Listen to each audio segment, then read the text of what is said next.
Coil of n turns है, ठीक है, एक कॉइल है उसके n नंबर्स ऑफ टर्न्स है। रेडियस बच्चों इसका r है, कैरी द करंट I, इसको I बोलो, ठीक है, ये भले T दिख रहा होगा। इट्स अनवाउंड, बाद में उसको खोल दिया, and made into the new coil तैयार किया जिसका रेडियस r/2 था। मतलब मैं ये बताना चाहता हूँ बच्चों, R1 रेडियस को R बता दिया और R2 जो रेडियस है बच्चों वो R/2 बता दिया। समझ में आ रहा है?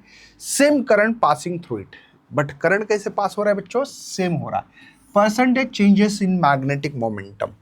अब मोमेंटम का जो फार्मूला होता है वो होता है बच्चों NIA, राइट है, numbers of turn IA, correct है, यही फार्मूला हमारे पास।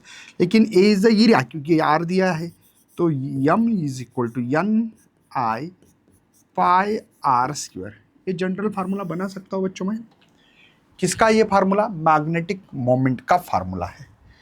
अब बाकी बात तो ठीक है भाई, हमारे पास जो भी नंबर्स ऑफ टर्न है इसको भी मुझे क्या करना पड़ेगा, है ना सर, नंबर्स ऑफ टर्न से भी खेलना पड़ेगा, क्योंकि करंट सेम है, करंट तो सेम है, पाई भी सेम है। मतलब मैग्नेटिक मोमेंटम ये जो डिपेंड है बच्चों वो डिपेंड है नंबर्स ऑफ टर्न और रेडियस पे।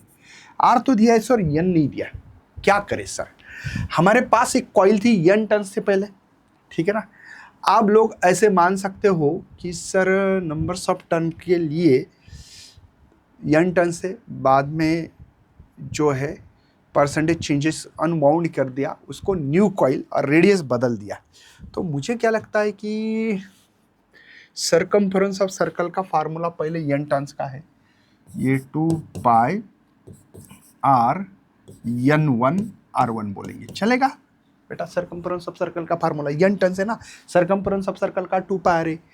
दूसरा जो होगा उसी चीज से बाद में अनवाउंड कर दिया और बाद में दोबारा नंबर्स ऑफ टर्न बना दिए न्यू, तो इसको क्या बोलना पड़ेगा? 2 पाई। वो तो उतनी ही होगी ना, लेंथ तो उतनी होगी, 2 पाई R मतलब ये लेंथ है बच्चों उस वायर की, उस वायर से नंबर्स ऑफ टर्न बना दिए। ये R2 होगा और ये N2 होगा। मुझे लगता है सेम वाले को खा लेते भाई, है ना। ये R1 है, ये N1 है, यहाँ पे R2 की वैल्यू मेरे पास थी इसलिए मैंने कर दिया, इसको R1 ही बोलो, चलेगा, R1 बोलेंगे क्योंकि R1 कैंसिल हो जाएगा, रहने देते, चलो कोई प्रॉब्लम नहीं।